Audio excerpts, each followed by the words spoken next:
What is good, motherfuckers? It's Christmas, bitches. Um, Me and J-Blaq are here with the weekly NFL Throwdown. This is for reactions from Week 15 and our predictions for Week 16. How you doing, Mr. Black? I know you've been out there Christmas shopping and running amok and hating Toys R Us at this moment, but yes, I want to say officially, I want to tell Toys R Us, fuck you. Fuck Toys R Us as a corporation, a store, and as a motherfucking crew. And if you don't, if you like Toys R Us, then fuck you too. Well, they're better than Walmart. Nah, at least somebody wanted to help me at Walmart. At least I have that. So, yeah, that's opposite world. That's the opposite world here, man. You know, Walmart here. Yeah, Toys R Us kisses your ass in fucking in Vegas, and Walmart tells you to go fuck yourself. Yeah. On Vegas, out here, Toys R Us tells you to go fuck yourself, and Walmart actually tells you what shit is. Ain't that nice? Okay, so before we get into the Week 15 games, there's a couple of topics I want to bring up real quick. Okay. To that dumb security guard who was jacking off in front of the cheerleaders during the Chargers-Raiders game. Yeah, what the hell was that? What the fuck is wrong with you, son? What the fuck? I mean, I thought people in Buffalo were weird. Yeah, throwing dildos on the field? Yeah. No, this motherfucker was literally playing pocket pool. That motherfucker was sharpening his cue right there. Yeah, sharpening his cue on the field, sir.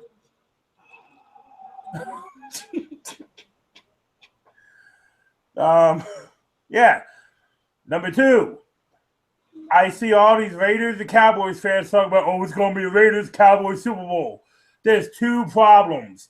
The Raiders can't beat the Chiefs. The Cowboys can't beat the Giants. They'll both be in the playoffs.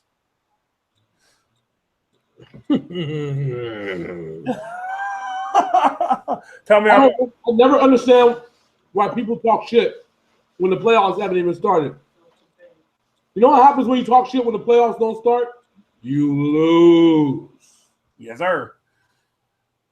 I just don't know. I hope they both get eliminated in their respective rounds. Well, you know me, dude. I'm a pretty humble dude about my Patriots. This past week, yes, I was on a Facebook rant because it was the Broncos. Yeah. And you know how Broncos fans were acting last year when they beat us in the AFC Championship game. Oh, of course. But tell me, how the hell am I going to have a Giants fan on one of my posts telling me to stop it? Really? I said, stop what? Telling the truth? The Giants are still in a position where they might not even make the playoffs. They talk fans talking shit. Really? But I'm like, because it was on that picture where I posted, you know, they suspended Tom Brady for 4 games and the Patriots still won the AFC East. Mm-hmm. Yep. Pretty much. Pretty fucking much. Oh, the other point I want to get to is Roger Goodell, dickhead. Yes. Get to figuring out what you want to give fines for. Okay, let's see this crooked game in action. Okay, first we're going to talk about the Giants claiming the Pittsburgh Steelers were using deflated balls. Okay, 10 minutes later, the NFL came out. Oh, the balls are fine, right? So instead, the NFL decides to fine the Giants for using walkie-talkies. What? Oh, you didn't hear about that shit? No. They lost a draft pick. The coach got fined. The team got fined for using walkie-talkies. What? Yeah.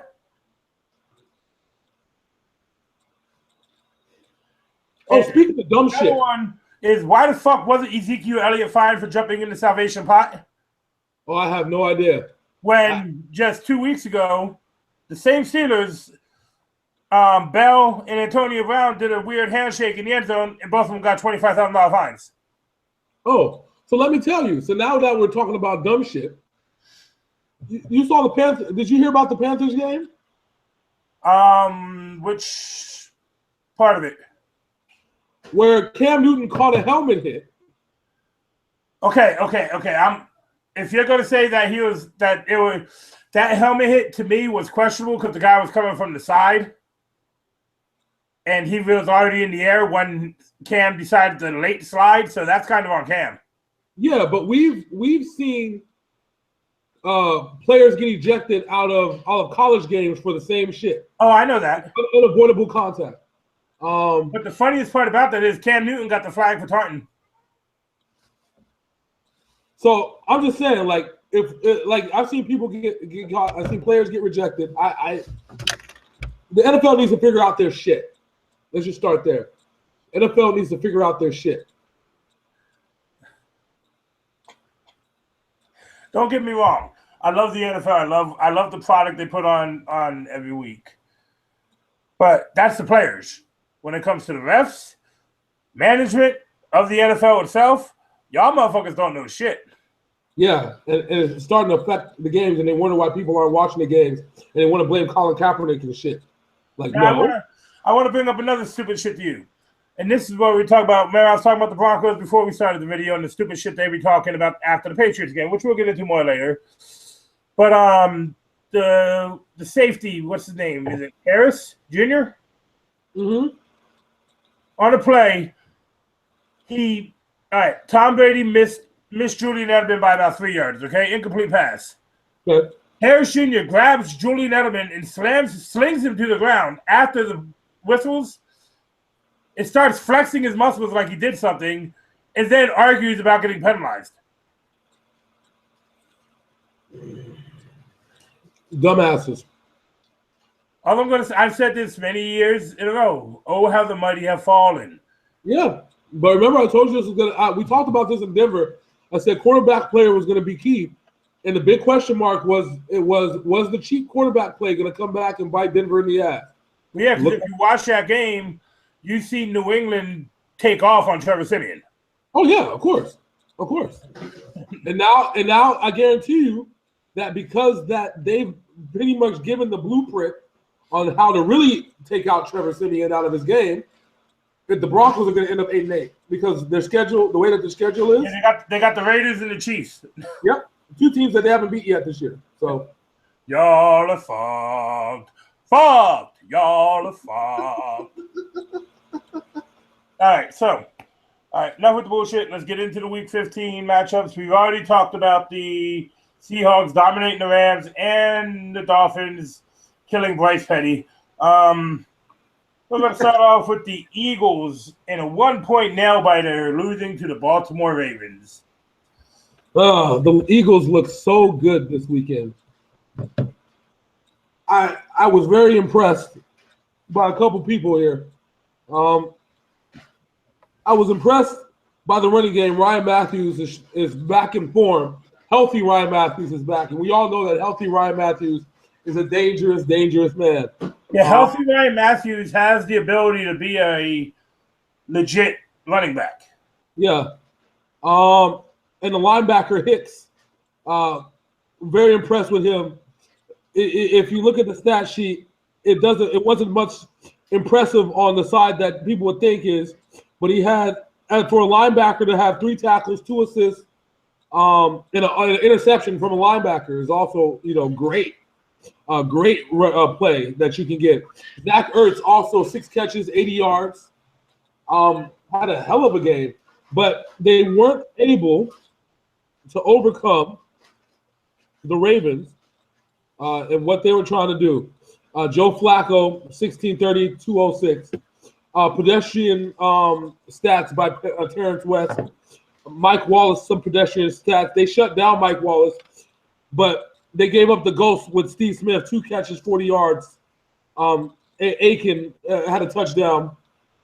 It just wasn't enough to stop the Ravens from winning. It was a great football game. So if you were watching on TV, you witnessed a hell of a football game. It was sloppy for some of it, but the quarterbacks played fairly well given the situation, given the weather, and it was real good. It's not much you can say that the Eagles played a good game, but the Ravens played a better one. I agree. The Ravens were coming off that tough loss from the week before, so they needed to bounce back. Mm-hmm. But yeah, I agree. The Ravens and the Eagles, it was a good game all around. Wentz didn't do anything spectacular, but he did do anything to hurt his team. And Flacco just did Flacco things. 2 touchdowns, interception, 240 yards. Flacco stats. No, yeah, normal Flacco stats. He was flacking, sir, flacking. All right, so now next we're going to move on to the winless Cleveland Browns getting rolled out by Buffalo. Now I'm going to let you get into this one. I got to make a quick work phone call. So go ahead and speak your mind for a minute, all right? All right, let's talk about the Browns and the Bills here. Run down the stats real quick so you kind of understand what in the actual fuck happened in this game. Robert Griffin III, 17 of 28, 196. Also, Robert Griffin III, 8 rushes for 48 yards. It wasn't for lack of effort. I will tell you that much. However, they just couldn't get anything going. 33-13. The Bills just wanted this game a lot more than the Cleveland Browns did. I fully expect the Browns to go 1-15, or hell, even 2-16. When I was talking about stat-wise for the Bills, let's take a look at this real quick. We have Tyrod Taylor, 17-24 for 174. You have LaShawn McCoy putting up a century and a half, 19 carries, 153 yards. Your boys he averaged 8.1 yards a carry, 2 touchdowns. Gillislee, 9 carries, 37 yards with a touchdown. Ben Tate had 1 rush. He had a cameo, 1 rush for 30 yards. Where the fuck is he been? Exactly. I mean, this was, you look at the stat line, every single person on the roster touched the ball. I mean, you look at the receiving stats, you look at the rushing stats, everybody touched the ball. Honestly, this is the first game that I think Cleveland didn't try to show up in. Yeah, we talked about Cleveland's going to try their hardest. I know you wanted them to try their hardest. Everybody touched the ball on the Bills, like everyone. And it was a romp. It was RG3. You can obviously see the rust on this man, and he's still a little scared to run. He needs to get out of his own head, to be perfectly honest with you. 17 to 28 for 196 isn't bad. The big problem is that there was no spacing. There was nothing for him to do. And keep in mind, he had 8 rushes for 48 yards. Well, people also don't remember, Buffalo's a defensive team. Just because they've given up a lot of points this year doesn't mean that defense is not capable of showing up. Yeah. They're not consistent. That's what the problem is.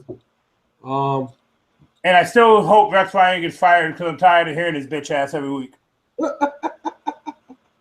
I mean, the way coaches are going to go this year, it just might happen. Who knows? I don't know. Hey, you know what would be the funniest shit to happen though? What? Rex Ryan get fired and Bill Belichick hires him. Then you can really call us the evil team of the nation. Oh Lord! It's funny when you look up the Bills. The first thing that says 8 NFL coaches who could be fired this season. Yeah, no shit. All right, so now we're going to move on to what ESPN is calling our MVP this year. Aaron Rodgers and the Green Bay Packers having a narrow victory in a very cold game against Chicago. I am going to say this, and it's going to sound weird, but I give credit to Matt Barkley because that man is playing his heart out for a bad team. Man is playing for a contract and probably some job security, if you know what I mean. Well, Jay Cutler's bitch ass will be gone at the end of the season, so Matt Barkley might be starting for the Bears next year. We'll see. It's the prodigy. We'll see. I like the game that he played. I thought it was pretty awesome. So, what about you? What do you think? Like I said, I think he's very capable of being the future of that franchise. They do need a franchise quarterback because you know my feelings about Jay Cutler. They're not changing anytime soon. Of course. Jay Cutler, in my honest opinion, shouldn't even be in the NFL after this season.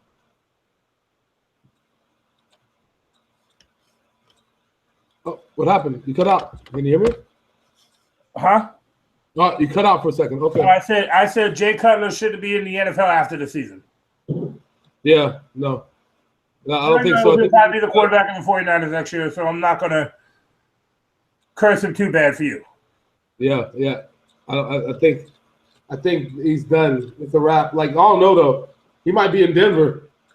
If John Elway take his ass back, that'd be some funny shit. I think Denver has more. They got Paxton Lynch, who hasn't looked good in his things. Trevor Siemian is taking a beating because that offensive line cannot protect him. But okay. Well, that works. So now we're going to move on to an AFC South battle where, once again, the starting quarterback got taken out of the game and the fans applauded. Unlike Matt Schaub, when this happened to him, he didn't get injured and the fans applauded. The $72 million bench player, Brock Osweiler, got benched for Tom Savage, and Tom Savage brought this team back being down 20 to beat the Jacksonville Jaguars this week. Oh, man, you should have seen the memes that was on social media on the following Monday. And I don't know if you know, because I want to wish Brock Osweiler congratulations, because he's just found out he'll be having a baby. That $72 million is a nice little nest egg. Exactly. However, the memes that followed once this happened was, oh, it's not really his. Savage came in in sub form. It's his baby now. Is there a better last name for a football player than Savage? Savage. Yes. I mean, that dude, especially in the year of the meme of 2016 with Savage memes. Yes, that is the perfect last name to have when he comes in and he has to come back and beat the Jacksonville Jaguars for you. Yes, Savage, sir. When I first heard his name and I pictured the coach of the Texans like, "Hey, Savage, you ready?" "Ooh, yeah, how you do this, coach?" You know what I'm saying? Yeah. Yeah, I'm the cream of the crop. Let's take a look at these numbers real quick. Let's look at these Savage numbers. That's Savage. Let's see. Where are you, Texans game? There we go. Damn it. There we go. He went 23 of 36 for 260. Yeah. No touchdowns. The most important thing, no interceptions. No interceptions, but there was a DeAndre Hopkins sighting because of it. Yeah, 8 catches, 87 yards. I mean, fuck. I mean, people wondering where the hell DeAndre Hopkins has been. Finally, fucking showed up. He's been in a bear cave sleeping. He's like, I'm gonna just sit this one out, guys. Brock Weiler gave him some sleeping medication. Yeah. I'm gonna just sit this one out. So now we're going to move on to the game where I text you and said, "Holy shit, this team beat this team." The Tennessee Titans came back at Kansas City and defeated the Chiefs 19-17. This team is when you told me, I didn't believe it had happened. Like, I was in complete shock. And then I saw it where Tennessee just scored 12. Yeah, you thought I'd fucking with you up. Yeah. They came in and scored 12 unanswered points. I don't know. You can't even see it in the stat lines because the stats for the Titans are garbage. Nope. But this is what happened. Let's see. So how did this happen? So Derrick Henry scored 2 touchdowns. He was 9 for 58. DeMarco Murray was 18 for 89. Mariota 19 for 33, 241. They scored 12 points. How the fuck did they score 12 points? Hold on. Field goals. Well, if you scored 7 in the first half, that means you scored 12 points, but they scored 2 touchdowns.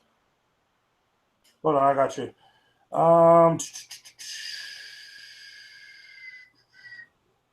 Let's see. Oh, let's give a shout out to Tyreek Hill, that rookie in Kansas City. That motherfucker playing his ass off. Yeah, I hear. Oh, Oh yes. Can't forget about the fact that Jamal Charles is out for the season. He hurt himself in his only run for 68 yards. Again. Yeah, it's a wrap for him. He's done. He'll be in New England next year. I'm just still trying to figure out how the hell they scored. I'm going through the whole drive chart. Hold on, give me a second. I see interception, punt. Okay, a field goal, so that makes it 10. That makes them have 10. Yeah. They scored 9 points. So they must have scored a touchdown, missed the 2 they did get another touchdown. Yeah, they scored 2. Yeah, because Derrick Henry had 2 touchdowns. So they must have scored a touchdown, missed the extra point, or missed the 2-point conversion, and then hit a field goal. And then the man with the funnest last name to say in the NFL, Ryan Succop, hit the game winner. Succop. All right, so now we're going to move on to another AFC South team who bitch slapped the shit out of Adrian Peterson's return. The Indianapolis Colts and the Minnesota Vikings, 34-6. You know what, Adrian Peterson? I'm going to tell you what you don't do. Everybody's been telling you what in your life what you can, should, or could do. Let me tell you what you don't do. You don't show up to your first game back at home, I might add, and put up this stat line. Ready for this one? 6 rushes, 22 yards. 6 rushes, 22 yards. Okay, can I play devil's advocate for 1 second? Mm-hmm. People are tripping on that stat line. Like, before he got hurt, he was only averaging 1.4 yards a carry. Yes, but so I think that that 30-year-old wall might have hit him a little bit this season. Yes, but we're talking about somebody who's supposedly still the best running back in the NFL. Yeah, but we'll also talk about somebody who's been used more than fucking DeMarco Murray was used in Dallas. And that was a lot. Very true. But you got to plan for this shit. This is why you got this player, right? This is why you brought him back, because you had him ready for your game plan. But you came a game plan with it, and now you got your ass kicked by Indianapolis when you're supposed to have one of the best defenses in the NFL. I don't know what the hell happened to that defense. Like, the offensive line, they've gone soft, and I know it's because of injuries. Yeah, but you got to be next man up. Other teams are doing it with players who nobody's ever heard of.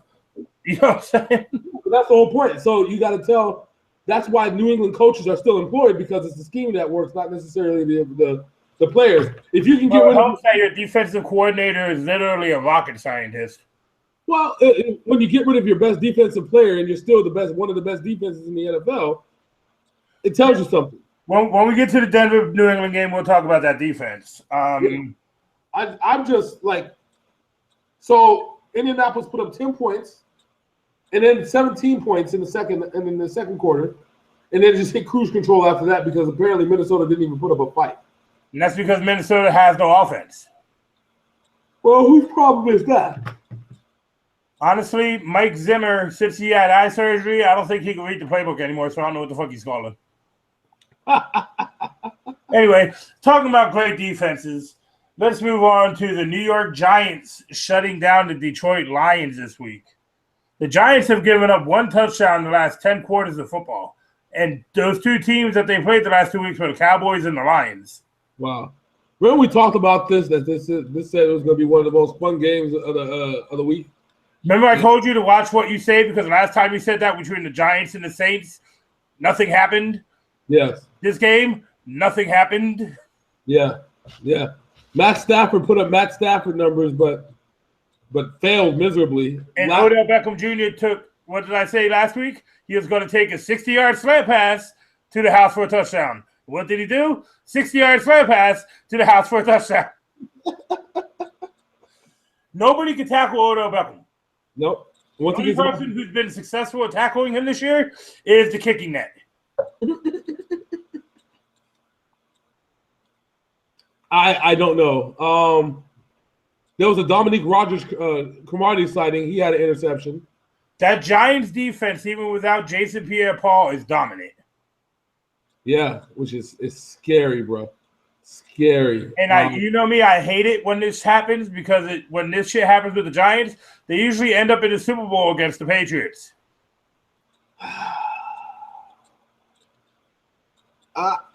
My problem with I know we might be crowding somebody here. I don't want to crowd nobody. Oh. No, we'll crown people at the end of the season. Yes. I mean, because if we want to crown their ass, then crown them. Oh, I'm gonna crown them. You're champions this year, right here. Right here. I just don't think. I mean, the Giants can still lose out. The Redskins can win out and still make the playoffs. I don't know. After seeing what the Redskins put on the field Monday night, I don't know about all that. Yeah, I know. All right, so now we're going to move on to an AFC North battle where the Bengals self-destructed once again against Pittsburgh. Woo-hoo. Woo-hoo. Fuck you, Marvin Lewis. Get the hell out of Cincinnati. That's just the way it is. I mean, we talked about this over the weekend. Just do your damn job. Just win the fucking game, right? What was that the statement? Just win the fucking game against these teams that have tied and are screwing up the whole fucking records. And you're up by 20 at home, and you lose the fucking game. Yeah. Yes, just win the fucking game. That was the statement for last week, and they did it. The Bengals. I don't even want to look at stats in this game because what killed the Bengals is Marvin Lewis's failure to discipline his team. Again, there was 5 straight plays where there were defensive penalties. Yeah, you ain't lying. 5 straight plays. You ain't lying. You ain't lying. And you want to know what the funniest part about that was? What? Vontez Burfict wasn't even playing. Or else it would have been probably 10 straight plays. Those defensive penalties. Yeah, probably. Like, so I mean, I'm even if you look at the stats, I mean, Andy Dalton just was not effective. I don't even know how they were even winning it because of the running game. Apparently. I mean, yes, okay. I know Cincinnati. I know a lot of people who are Cincinnati fans are like, "Oh well, AJ Green's hurt. Y'all motherfuckers were losing when he was healthy." Yeah, pretty much. You guys hit the plateau. First round of the playoffs, knocked out for 7 years. Yeah. That's all. That's as far as you're going. Just like Carson Palmer and the Cardinals. Guess what? Farthest you're going is the NFC Championship game. Yeah. Speaking of the Cardinals, they were in a shootout against the Saints. Who saw that coming? Us? Yeah. Remember what I said? Remember what I said? The best way to do it is don't turn the ball over. Drew Brees, 4 touchdowns, no interceptions. Tim Hightower, where the fuck has he been? Yeah, he actually showed up this week for the first time in like 5 years. Yeah, 2 touchdowns on the board. Brandon Cook, stellar performance, 7 catches, 186. Mike Thomas, 7 catches, 52. Travis Cadet, 5 catches, 30 yards. Brandon Cooks has been just a lightning rod for Drew Brees this year. Yeah, phenomenal. He's taking that Marcus Colston spot that Drew Brees had for him back in the day. He's been amazing, bro. I don't know though, like, and much like Jordy Nelson, if he gets behind you, you're fucked. Yeah, pretty much. Typical Drew Brees game. I didn't see that the Cardinals getting shredded like that bad. But then maybe we should have, right? Yeah, so, I mean, you got to think about it. The Drew Brees shredded the vaunted Rams defense. Yes. You know what I'm saying? Okay, next we're going to move on to, I know it's a sore subject for you, what the Atlanta Falcons anally raped the San Francisco 49ers this week. Sad state of affairs. And like we talked about this too, it's okay to tank when you know you're not going to win your division, but it's not okay to tank when a team is 0-13. Hey, they have a win. No, I'm talking about the Browns, which means you're not getting the first round pick. Oh yeah, then yeah, no. So interesting notes from this game. Colin Kaepernick has not thrown an interception in like weeks. Did his last one come against New England? Yes. So we have that. We have the fact that his receivers ain't getting shit and he's been spreading the ball around. But we come back to the same thing that we've always come back to. Hold on, give me a second here. Didn't Carlos Hyde show up this week? He showed up. He had a little bit of show up. He was there for a minute. he had 13 rushes for 71. Oh, no, it was last week that he actually showed up. Yeah, but I mean, figure 5.5 yards a carry. That's fine. No, the thing is what killed him is what the thing that kills us every week. Our running game. Yes, Devontae Freeman went off for 139 and 3 touchdowns. Yes.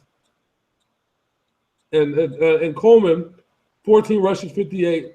Ward, who the hell's Ward? He did whatever Ward it is, 6 rushes for 52. That Ward guy. That Ward guy. And I would say that it just can't get no worse than this, right? It's just one problem. I think we might get our second win against the Rams, though, because the Rams are just in a sorry state of affairs. But we have to face, in Week 17, Seattle. And, let's speak on Seattle real quick. They're having some internal problems. Richard Sherman's questioning the offensive coordinator for some stupid reason. Motherfucker, you play defense. Shut the fuck up and do your job. Yes, let's question the offensive coordinator. The only reason why Russell Wilson's relevant and has kept him on the field. But, he's been mad ever since Dan Quinn and Adam Gase have left. So there's that. He's also been mad. He's actually been mad that Marshawn Lynch didn't get the ball in the Super Bowl against the Patriots. Yeah. And what blew, I think it finally came to a screeching explosion this week when they were on the 1 yard line and Russell Wilson threw an interception. Now, is that a problem with the offensive coordinator or Russell Wilson? I would think that's a problem that it depends on who's responsible for doing the check down. My blame is always on the quarterback because the quarterback is supposed to see those types of check downs and be able to counter those. That's what a quarterback does. I mean, and just because you have Jimmy Graham does not make you Drew Brees, who was able to get the ball to Jimmy Graham. Exactly. Drew Brees has had years of training. Hell, it doesn't even make you Alex Smith, who got the ball to Vernon Davis in even tighter coverage. Yeah. But you got to recognize your skill set. He's a scrambling quarterback. He should have been able to at least figure out a 2-step drop back and just run it in and say, fuck it. You know what I'm saying? So you can even do that. Exactly. So now we're going to move on to my game this week. The Patriots defense dominating the Denver Broncos offense. They dominated them so bad they put Denver into la la land, saying that the New England Patriots did nothing to them. Well, let me tell you what the Patriots did. Because of the Patriots, the Broncos might not even make the damn playoffs. They're literally one loss away from being completely eliminated from playoff contention. Well, statistically, using your word from last week, if the Tennessee Titans and the Texans win their next games, it's bye-bye Denver. Yeah. But also all they need is one Chiefs loss. Not one Chiefs loss. Beat the Chiefs to beat the Broncos. If the Broncos lose to the Chiefs, it's a wrap. Done. So some of the things that came out of this game is LeGarrette Blount set the franchise record for rushing touchdowns in a season, passing Hall of Famer Curtis Martin with his 15th rushing touchdown of the season. Yep. An NFL record, the New England Patriots have clinched the AFC East for their 8th consecutive year, and this is their 7th consecutive year clinching a first-round bye.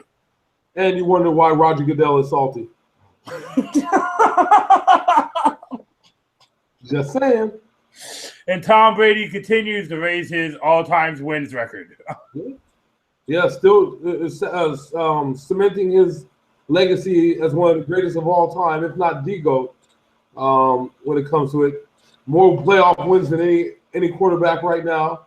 You want to hear what was a funny stat that I've seen on this game? What?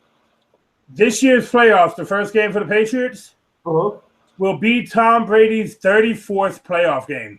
Yeah. He has played 2 seasons in the playoffs. Yeah. Yeah. He has played more playoff games than some NFL franchises. Yes, he has. Yes, he has. Shit. And they finish off with, I think it's the Jets and Miami.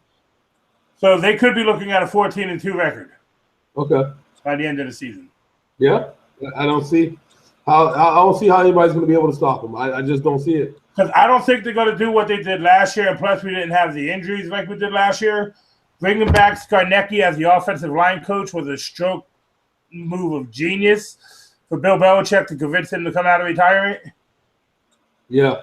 Because that offensive line gave up 45 sacks last year. They've only given up 20 this year. Yeah. Well, just remember, anytime that the Patriots have had really solid running on offense, they've been a very dangerous team. And they have that with LeGarrette Blount. And so. And Deion Lewis. Yeah, see, that's the funny thing. LeGarrette Blount wasn't even our workhorse in this game. Very true. But you still Deion Lewis, a little 5'7" scat back on the Denver Broncos defense, went for 18 carries for 95 yards. Yeah. Yeah. I don't know. Interesting. Yes, I'm a Patriot fan. I will brag about them till I'm blue. But the Broncos thinking that Trevor Siemian and Justin Forsett, who's been cut by 3 teams this year, were going to beat the New England Patriots, fuck you for being so cocky. They were sadly mistaken, my friend. Emmanuel Sanders, they didn't do nothing to me. Motherfucker, you were targeted 12 times, only caught 4 balls. Exactly. Yes, you had a better catch percentage than Des Bryant. That's because he drops every fucking thing. Damn. I'm sorry. You know me, I get going. So let's move on to a game the San Diego Chargers would have won if Melvin Gordon was healthy. The Oakland Raiders had to make a comeback in a home game at San Diego. Yep. Now, aforementioned, there's a security guard masturbating to the cheerleaders in front of the fans. So that tells you the state of affairs in San Diego this season. Yes. Well, not even the guy who's supposed to secure the place wants to be there, but he wants to jack off the cheerleaders. That's it tells you exactly everything you need to know about everything that's going on in San Diego. It's time. The iron balls on this young man to masturbate in front of a cheerleader in front of 25,000 Raider fans. Yes, because that's all who were there. Let's not get it twisted, ladies and gentlemen. That's all who were there. There were 10 Charger fans in the stands. This was a Raiders home game. Don't get it twisted, people. Remember a couple years ago when every fan in Denver showed up in San Diego? Oh, yeah. That's how it was for Oakland this week. It was so bad that during practice, the Chargers coaching staff had fan noise filtered into the practice for a fucking home game.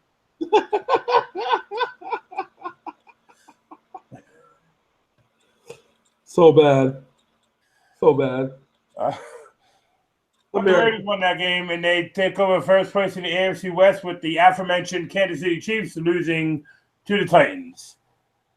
Next, we're going to move up to the Tampa Bay Buccaneers, Dallas Cowboys game. Dallas looked like they had this game in hand until the beginning of the third quarter where Tampa Bay did Tampa Bay things and actually got the lead, but then blew it.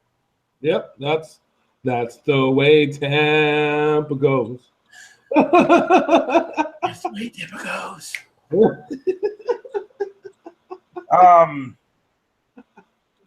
Ezekiel Elliott should have been fined. And you want to know what? I think it's I have a Illuminati moment, okay? Yes. Yeah, you see it right there?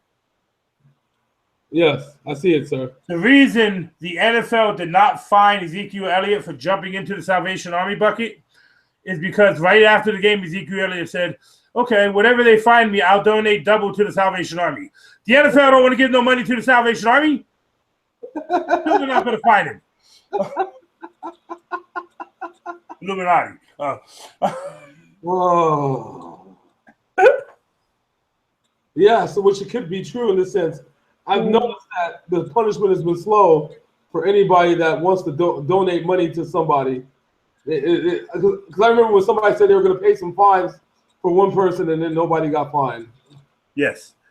Yes. The NFL says, fuck you, charity. Fuck you. And last but not least, this game, the Monday Night Football game, the Carolina Panthers beat up on the Washington Redskins. There was a controversial play where Cam Newton got hit in the head, got up and taunted the guy who hit him and got a penalty for 15 yards. I think, you know what? You want to honestly know what I think now? What? I think that the referees are like, you know what? Fuck this crybaby bitch. He looks like a linebacker when he's running around, so fuck it. Let him take hits like a linebacker. Motherfucker. I told you I felt bad for Cam. I feel bad for Cam because nobody feels bad for Cam. Somebody's got to feel bad for the poor schmuck. This game there was nothing special about this game. No, not at all. Just but I also want to bring up before we move on to this week. Did you see Ed Hockley's major fuck up? Which one? The one where there's an incomplete pass in the end zone and he called it a touchdown. Oh yeah, where the ball blatantly hit the ground and it's recorded on TV as hitting the ground. And that was during the Jacksonville Jaguars Texans game. Yeah. Oh my God. Oh, and I really do not know what a catch is now.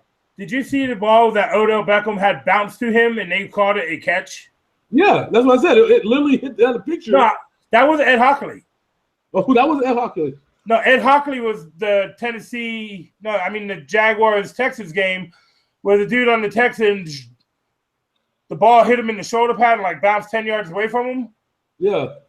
And they called defensive holding. They said the penalty was declined, touchdown. What? Then Ed Hockley had to come back on the field and say, the penalty is accepted because that was an incomplete pass. What?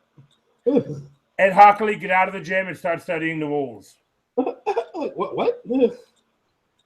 Ed Hockley built like John Cena. Oh, I can't wait to wrestling talk this week. Oh Lord. Yeah, I watched Raw. I still got to catch up on SmackDown.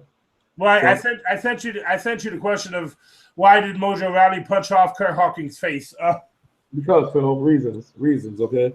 All right, so that was week 15. So as of right now, the AFC playoff standings: New England 1, Oakland 2, Pittsburgh 3, Houston 4. The wild cards are owned by the Kansas City Chiefs and the Baltimore Ravens as of right now. Yeah. The Chiefs, if they win the next game and Oakland loses one of these games, the Chiefs will clinch the AFC West, I do believe. That's good. Get that first round bye. But both teams play Denver, so you never fucking know. Well, Denver has yet to beat neither of these teams this year. Oh, Denver's not going to the playoffs. Yeah, so they could play spoiler, just like Miami did a few years ago. It could happen. Okay, so now we are going to move on to week 16. We're only 2 weeks away from the playoffs, ladies and gentlemen. 2 weeks away from the playoffs. And the reason we're doing the predictions on this night is because with the Christmas holiday coming around, the schedule for these games is a little all over the place. So let's start with the Thursday night game. We got the New York Giants at the Philadelphia Eagles. Yeah. Giants, if they win this game, they will clinch a playoff spot. But they seem to have a tough time with the Eagles, no matter how the Eagles are playing. Yeah. You're gonna see a lot of teams playing spoiler. The Eagles are going to be one of those teams that are going to do so. They had a shot. They didn't make the playoffs. It's now somebody else's turn. However, the Eagles they played fairly good, and I think they would get a kick out of spoiling the Giants' plans of getting into the playoffs. Because with the last 2 times the Giants have been in the playoffs, they went to the Super Bowl. Yeah, because Eli Manning has a knack of doing lucky shit on the big stage. Yeah. No, we can't have that. But honestly, I got the Giants in this game. I think their defense is playing too well, and Carson Wentz is going to take a little bit of a beat down this week. Well, I think I'm gonna ride with the Eagles this week. I think they're gonna get off that schneid finally, the second schneid of the year. I think they'll be able to do something. All right, now moving on to the Saturday game, we got Miami at Buffalo. Both are fighting for second place in the AFC East and the playoff berth. Miami right now has 10 wins for the season for the first time in I think a decade. Well, 9 wins. They're 9-5. Well, they win this game. Well, they clinched the winning season. Yeah. Put it that way. I think Rex Ryan will have something special for Matt Moore. Matt Moore is not going to throw 4 touchdowns like he did last week against the Jets. I think Buffalo will win this game by a field goal. I tell you, remember, Buffalo was the team last year when the Jets were creeping up on their 10-win season and needed to clinch a playoff berth.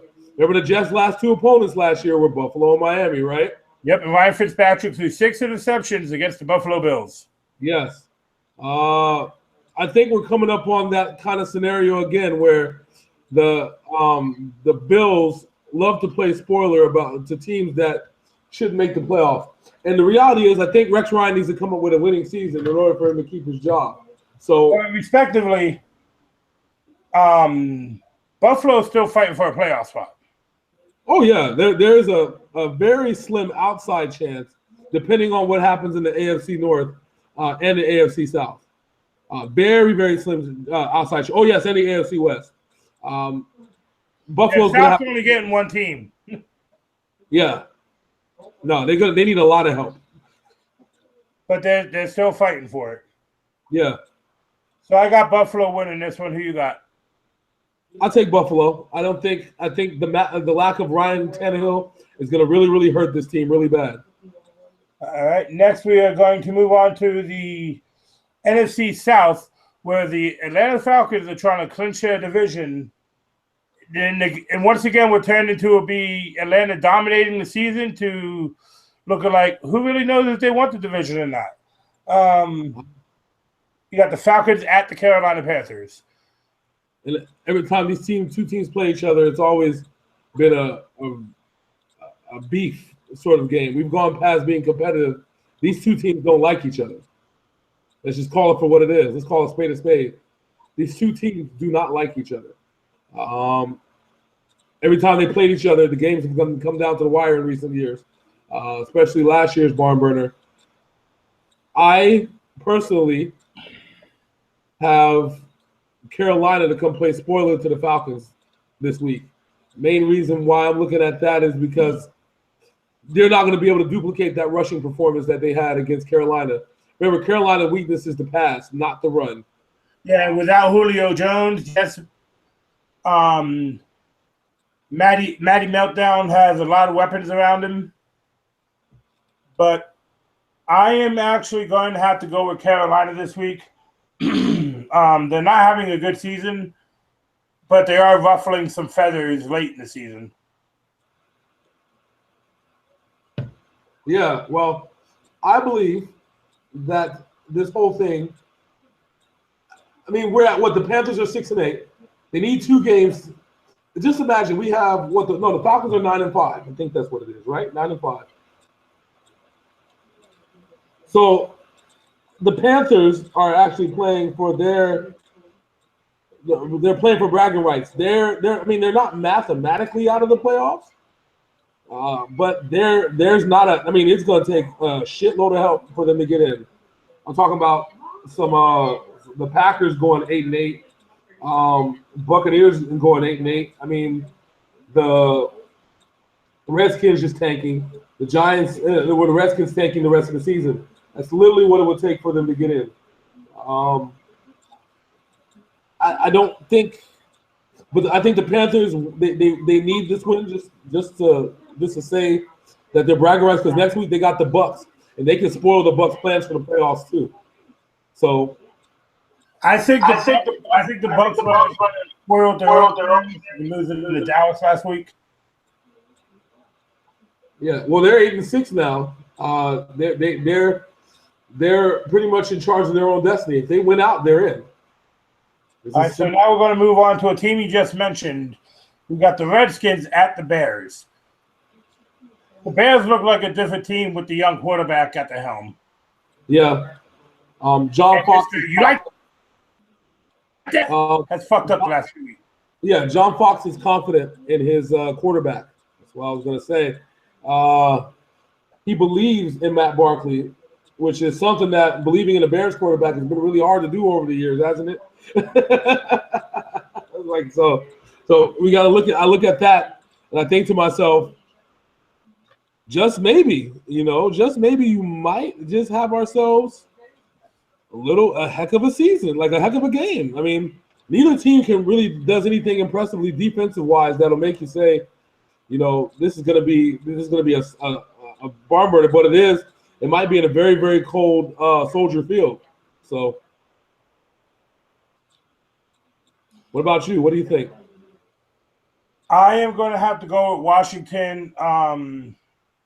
Alshon Jeffrey just came back last week. This week he's going to be matched up with Josh Norman the whole game.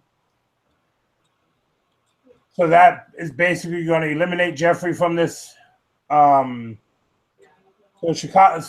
Chicago's got to find some other weapons here to help win this game. I think Washington wins this one. Okay.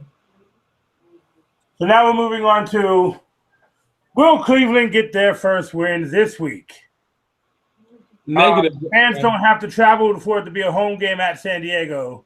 San Diego is coming to the dog pound. It looks like. I mean, this is my perspective. Okay, this is literally a win rolled out, the red carpet rolled out for the Broncos. Not the Broncos, the Browns. It's been rolled out for them. The Browns can easily take this win. They're just not going to. They're going to find a way to lose this game. And Phillip Rivers is going to look pretty all right in this game, I think. This is going to be my surprise pick of the week. The Cleveland Browns will win their first game this week. RG3 will have over 300 yards passing and 75 yards rushing. That's a bold prediction, Cotton. Bold prediction. All right, so now we're going to move on to a team that's back on the uprise against a team that's still falling deeper and deeper. The Minnesota Vikings at the Green Bay Packers. Adrian Peterson has gotten out of funks against Green Bay before. Yes, but Green Bay is still the number one rushing defense in the NFL. This is going to be really when Clay Matthews. Yeah, but the Packers have still done decently against the rush this year, even without Clay Matthews. I think Green Bay wins this game. You think Green Bay wins this game? Yes. I think Green Bay wins this and knocks Minnesota out of playoff contention. I think it's going to be the other way around. The Vikings are going to win and knock Green Bay out of playoff contention. Oh, Lord. Okay. So, moving on. The next game is to AFC South participants.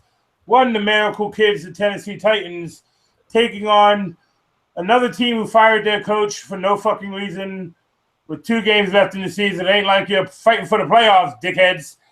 The Jacksonville Jaguars. Imagine that plane ride home for Gus Bradley because he got fired in the locker room following the game. Yes, and then had to take the plane ride home with the rest of the team. Ain't that something? Imagine how awkward that was. Oh, yeah. Well, this is the thing. Gus Bradley sitting there like, man, fuck y'all. Y'all didn't want to play for me? Fuck y'all. This is the thing. And let's be honest here for a second here. Let's be honest about this situation. Remember last week I told you that if Gus Bradley didn't win this game, that what was going to happen? I said it, didn't I? Yeah, you said if the Jacksonville Jaguars lost, Gus Bradley would be looking for a new job. Yep, I blatantly said it. And you can go back to the last video. I blatantly said it. What happened? He lost his game. He was up in his game. And I thought that maybe he'd just keep his job for another week. But then, oh, yeah. Quarterback Savage came out and took care of business. QB Savage. Ooh, yeah. I got Tennessee in this game. I think, yes, Jacksonville's defense has stepped up, but I think that, and this is really me struggling to say this, is the Tennessee Titans have too many weapons on offense. Here's the thing, though. A little bit of a scenario here. Hold on. Let me go back. Give me a second. Give me a second. So No. So the Jaguars' wins this year have come across. Let's talk about this because since we want to talk about Gus Bradley getting fired and the hoopla and shit like that. The Jaguars beat a dismal Bears team, and the Jaguars also beat a dismal Colts team. Since then, they won these games back to back in the middle of the season. They lost by 4 to the Packers, lost by 24 to the Chargers, lost by 2 to the Ravens, lost by 17 to the Raiders, lost by 14 to the Titans, lost by 5 to the Chiefs, by 3 to the Texans, by 7 to the Lions, by 7 to the Bills, by 10 to the Broncos, and 9 to the Vikings. Gus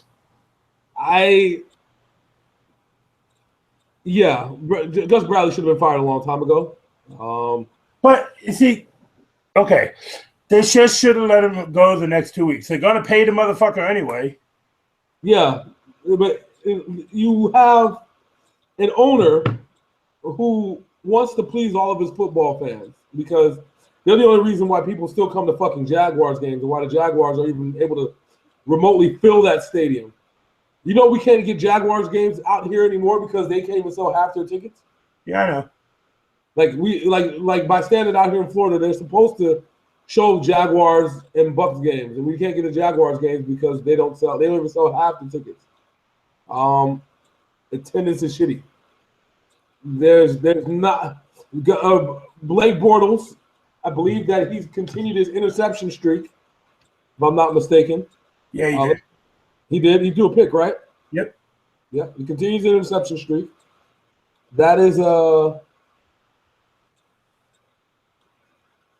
I don't know. I mean, I do question the timing of Gus Bradley's firing, given the situation. But I did say that if he lost his game, that was going to be his end.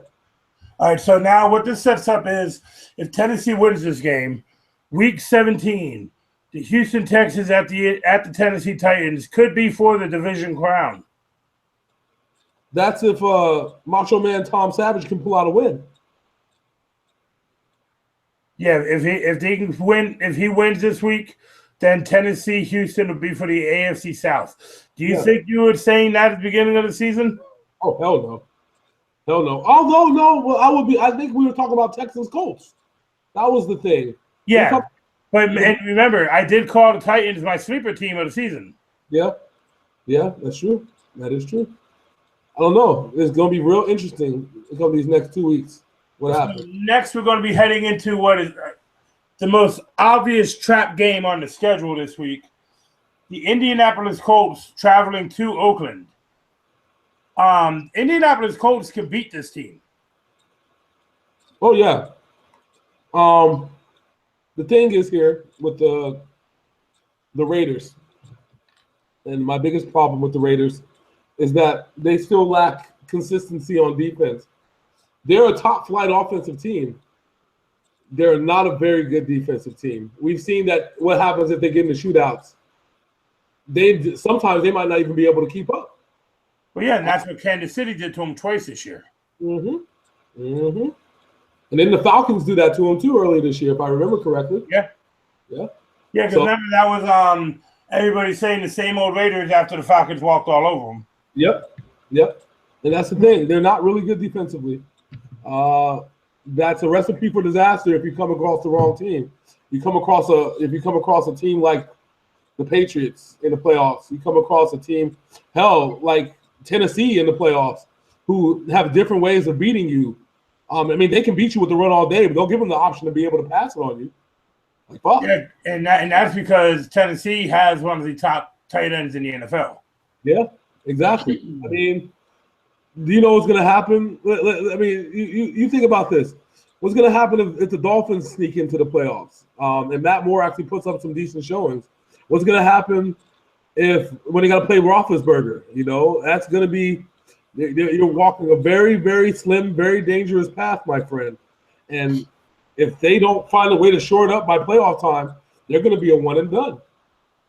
Yeah, when the only player on that very highly priced defense who's playing worth his shit is Khalil Mack. Yeah. Yeah. Sean Smith has been a failure in the backfield for Oakland since he left Kansas City. They just have major issues on that defensive side of the ball. I think they've been banking on seeing if Aldon Smith can come back. I'll tell you the truth. I mean, he is eligible for reinstation. Roger Goodell just don't like anybody. It's fucking what it is. He's still mad at the Patriots, so he's going to take it out on other people. There you go. Talking about weak defenses, let's talk about the New Orleans Saints hosting the Tampa Bay Buccaneers. Oh, boy. A battle in the NFC South, and a battle to where either one of these two teams are still statistically in playoff contention. Well, the Buccaneers can win the next two games, and oddly enough, if the Falcons lose to the Saints next week, and the Falcons lose this week, the Falcons might not make the playoffs. But the Falcons are looking like one of them scrub teams. I mean, look at this. Riddle me this. The Bucs beat the Saints last time, right? Yeah. In Tampa, right? Yes. My money, I want Tampa to win, but my money is on New Orleans. Because I want to see a fucked up ass scenario where every team is 8-8 except for the Falcons. Because I'm a fucked up person like that. Sorry. So next we're going to go to two teams who are not fighting for anything. One team is fighting for a high draft pick, and the other team is looking for a new coach. You got the 49ers at the LA Rams. The LA Rams might be the only team the 49ers can beat this year. That would be true, except the 49ers beat the LA Rams in week 1, and that was with Jeff Fisher. So so without Jeff Fisher, I don't know if the Rams can beat anyone. Their quarterback just isn't good enough. Their offensive system isn't good enough. Doug Marrone is an okay coach, but he led a dismal team for the Bills, 4 or 5 years in a row? A few years ago? Yeah, something like that. Yeah, I'm not convinced on anything Doug Marrone does. I think the Niners actually screw up and get a win here.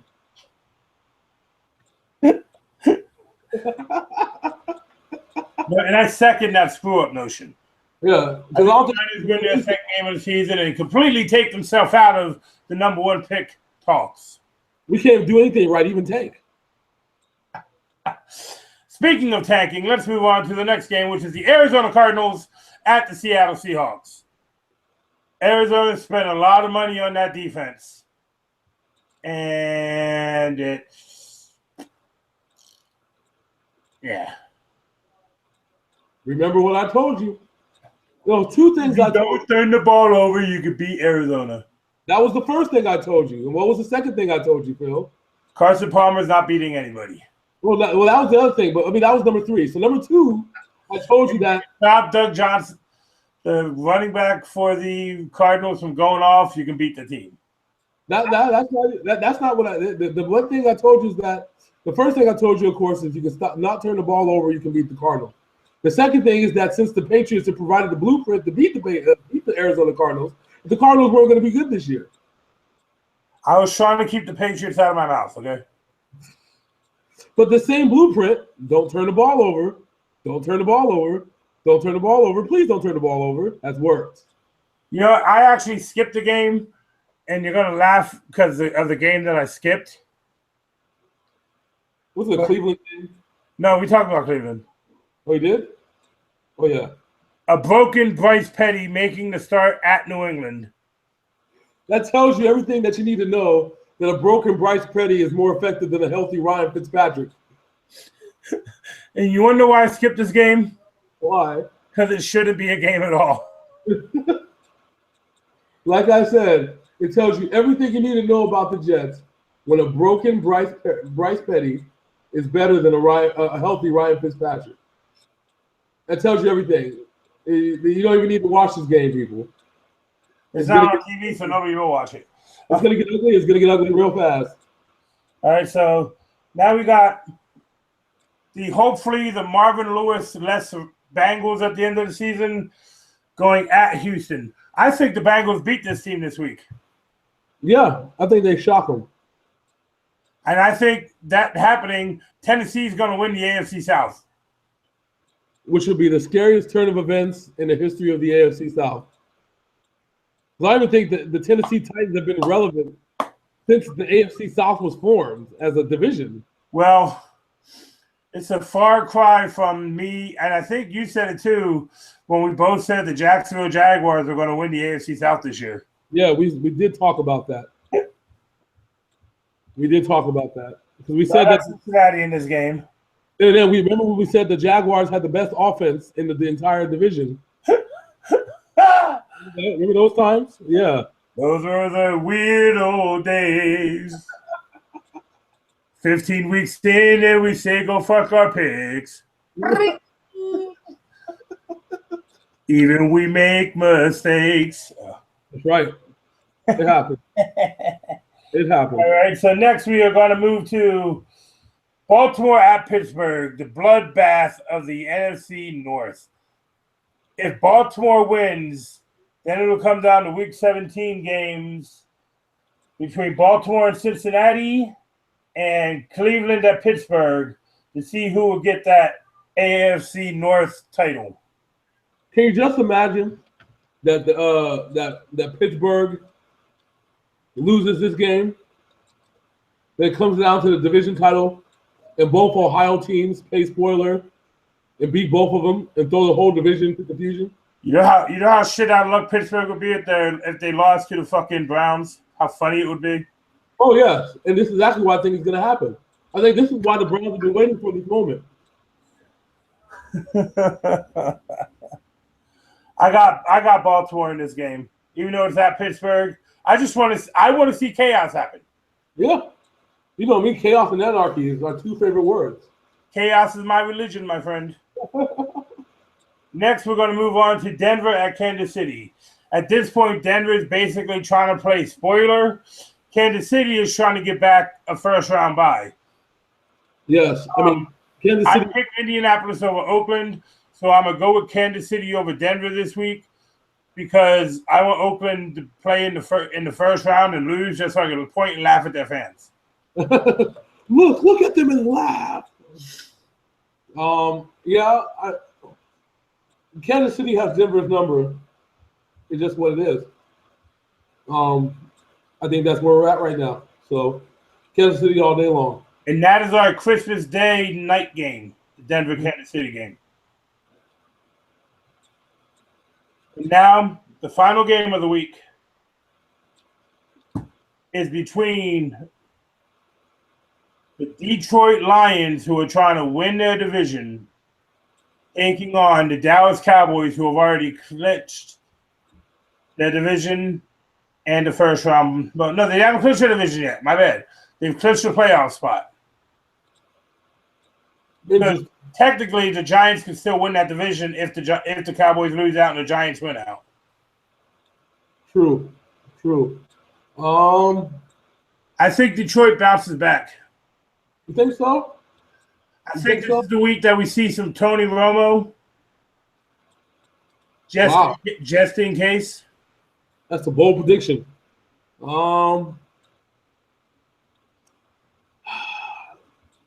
And I want the Lions to win. And just because of that, I think the Cowboys are going to win and fuck my shit up. So I'm going to vote for the Lions only because I love the Cardiac Kings 2.0. They're my favorite team playing right now. And Matt Stafford's middle finger should be healthier than it was last week. Well, he played that game against the Giants with a dislocated middle finger. Yes, he did. Okay, so now we didn't get a chance. We haven't done this the last two episodes, Mr. Black, and I'm a little disappointed that you might have forgot about it. What? Your Crying Jordan pick of the week. Oh, Lord. My Crying Jordan award goes to the Denver Broncos for being such crybaby bitches about losing to the Patriots. And Von Miller, especially, because he got manhandled by Marcus Cannon. Oh, boy.